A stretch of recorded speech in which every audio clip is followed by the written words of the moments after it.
Lucia lees. Hallo liewe lesertjie, vandag lees ons Aapstreke, 'n boekdashstorie deur Magriet Kreer met illustrasies deur Bruis Reignier en ontwerp deur Wilna Kombrink.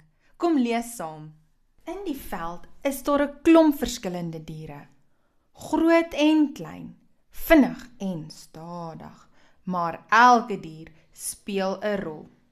Olifante het lang neuse wat ons slurpe noem. Hulle gebruik dit om water mee uit te snuffel.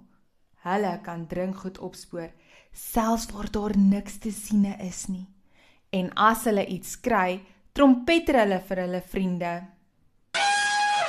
Renosters hou van roetine. Hulle volg dieselfde roetes oor en maak wye paadjies soos hulle deur die bosse bars.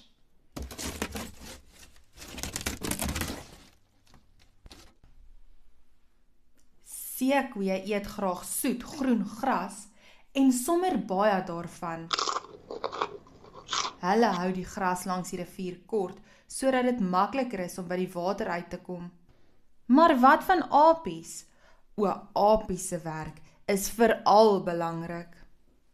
Van sonop tot sononder is hulle aan die gang. Hulle klim, slaan bommelakiesies en soek kos.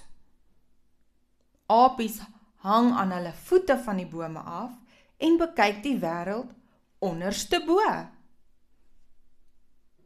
Hulle swaai van tak tot tak in groepe van 2, 3 en 4 op 'n slag. Dis nou pret. Ma-apies kan dit alles doen met 'n baba wat aan hul maag vasklou. Wat sien die kleintjies van daaronder af? As hulle 'n happie soek, pluk apies sommer 'n vlooi van 'n chommie se rug af. En as hulle moeg en warm is, dan plons hulle in die water. Wat is die belangrikste werk wat apies doen?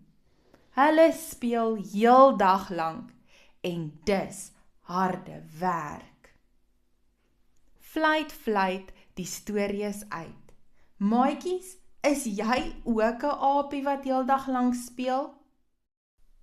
As jy van die storie gehou het, druk die duimpie, deel hom met jou maats en volg ons vir nog lekker stories.